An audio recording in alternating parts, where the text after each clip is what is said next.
দিনাজপুরের বড়পুকুরিয়া কয়লা খনির এমডি সাইফুল ইসলামের বিরুদ্ধে দুর্নীতির নানা অভিযোগ উঠলেও পদে বহাল তিনি। এসব অভিযোগ তদন্ত করে দেখার কথা জানিয়েছে দুর্নীতি দমন কমিশন। যদিও নিজের বিরুদ্ধে ওঠা অভিযোগ অস্বীকার করেছেন খনির ব্যবস্থাপনা পরিচালক। বান্ডেল থাকলে প্রতি সেনমানিতে টাকা বাঁচবে। বিকাশ সেনমানি বান্ডেল কিনে জিতুন প্রতি লেনদেনে।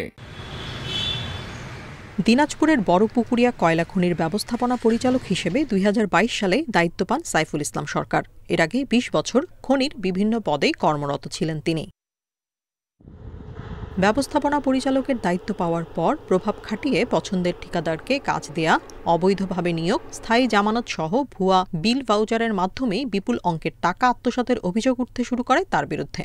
বিভিন্ন গণমাধ্যমে তার অঢেল সম্পদের মালিক হওয়ার প্রতিবেদন প্রকাশিত হয়। মাননীয় প্রধান উপদেষ্টার কার্যালয়ে সবখানে দালিলিক প্রমাণ সহ অভিযোগ দাখিল করার পরেও এখন পর্যন্ত কোনো অজানা কারণে যা এখন পর্যন্ত সরকার কোনো ব্যবস্থা নেয়নি।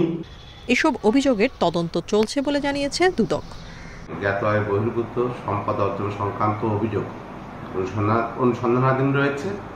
আমরা রেকর্ডপত্র সংগ্রহ করেছি এবং আরও কিছু রেকর্ডপত্র সংগ্রহ করব। এগুলো পর্যালোচনাপূর্বক পরবর্তীতে প্রধান কার্যালয়ে প্রতিবেদন প্রেরণ করা হবে। তবে সব অভিযোগকে ষড়যন্ত্র বলে দাবি করেছেন খনির এমডি। অভিযোগ সম্পূর্ণ ভিত্তিহীন, মিথ্যা এবং বানোয়াটভাবে তার অভিযোগগুলি করেছে।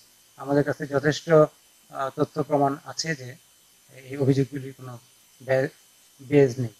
বড়পুকুরিয়া কয়লা খনিতে জেনারেল ম্যানেজার পদে ছিলেন সাইফুল ইসলাম। পরে পদোন্নতি পেয়ে ব্যবস্থাপনা পরিচালক হন তিনি।